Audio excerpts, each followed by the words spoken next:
Karena saya harus bisa memanage waktu, memanage emosional. Nah, di jam kerja, ketika anak sakit. Halo, namaku Rosi. Nama saya Livia. Saya Ida. Umurku 33 tahun. Umur 36. Saya 49, hampir 50 ya. Dan dikaruniai 2 orang anak, 1 cowok dan 1 cewek. Saya seorang ibu dari 3 orang anak. Kebetulan saya adalah orang tua tunggal dari 3 orang anak. Tidak mudah. Bagi saya sulit. Awalnya itu sulit. Di awal-awalnya itu mesti kita merasa kesulitan pastinya. Mungkin membagi waktu ya, antara pekerjaan di kantor dan mengurus anak-anak di rumah, mengurus suami. Karena saya harus bisa memanage waktu, memanage emosional. Nah, harus memberikan asi eksklusif kepada anak, tapi tetap harus bekerja. Tapi semua itu harus kita beradaptasi. Ya, alhamdulillah kita bisa berdamai dengan waktu dan emosional kita. Istilahnya membangun kerjasama yang baik antara suami dan istri, insya Allah semua itu akan berjalan dengan baik. Yang pastinya ya untuk membantu keuangan keluarga. Menjalankan amanah yang sudah diberikan. Untuk memberikan contoh positif bagi anak-anak saya ya. Tujuannya cuma satu, yaitu membantu suami untuk menghidupi keluarga ini. Gitu aja. Karena kita tidak tahu ya kedepannya seperti apa nanti yang kita alami. Dan untuk sebagai seorang wanita, menurut saya itu pekerjaan ini adalah sunnah. Jadi ya kita hanya bersenang-senang, happy-happy. Jadi kita harus bisa mandiri, untuk menjaga diri sendiri, bertanggung jawab, dan harus berkarya gitu ya. Tiba-tiba kangen anak.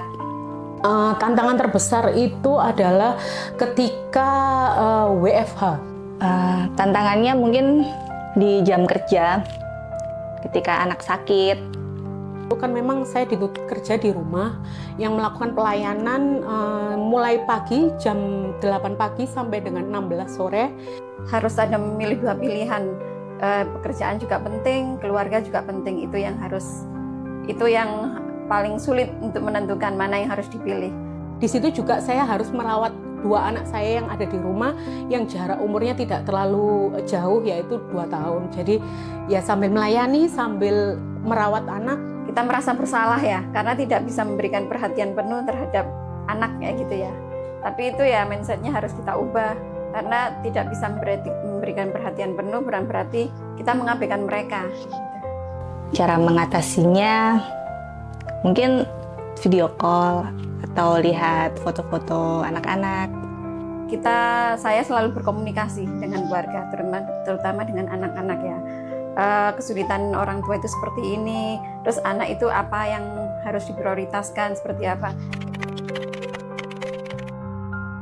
Karena seorang ibu itu yang mengerti ya segala kebutuhan setiap anggota keluarga. Mungkin karena uang ya, nafkah dari suami itu diserahkan kepada ibu, kepada istrinya gitu, untuk dikelola. Karena menurut saya seorang ibu tuh pikirannya banyak. Si ini butuh apa, si ini butuh apa, detail-detailnya itu seorang ibu yang lebih mengerti. Bisa membedakan mana kebutuhan dan keinginan. Dia harus memikirkan suaminya, anaknya, anak-anaknya.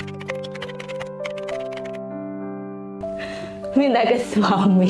Jangan sampai melampaui batasan yang kita tahu, karena setiap orang kan tahu bahwa pendapatan kita itu adalah berapa. Jadi menurut saya seorang ibu itu harus mengerti prioritas kebutuhan keluarga.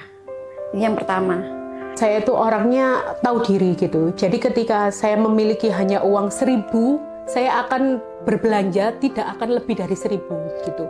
Yang kedua, kita harus mengerti apa itu kebutuhan, apa itu keinginan. Jadi bisa membedakan. Karena di prinsip keluarga kami, kalau bisa kami tidak meminjam seperti itu. Kita beli apa yang yang kita mampu gitu. Jadi kalau harus kebutuhan dulu yang diutamakan, kalau keinginan nanti sekunder ya. Kita tidak akan berandai-andai untuk membeli mobil apabila kami memang belum mampu untuk membeli itu. Gitu. Apa yang harus dibeli, kebutuhan apa yang harus diprioritaskan, itu dengan cara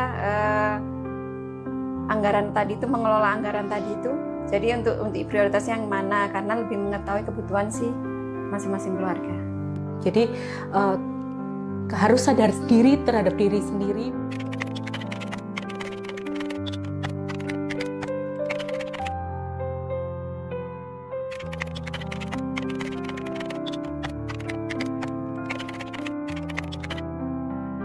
Bukan hanya mengelola keuangan keluarga, ibu itu bisa jadi dokter, bisa jadi guru, bisa jadi cleaning service, bisa jadi perawat, bisa jadi satpam garda terdepan buat anak-anaknya. Jadi kalau cuma mengelola keuangan, ya harus bisa.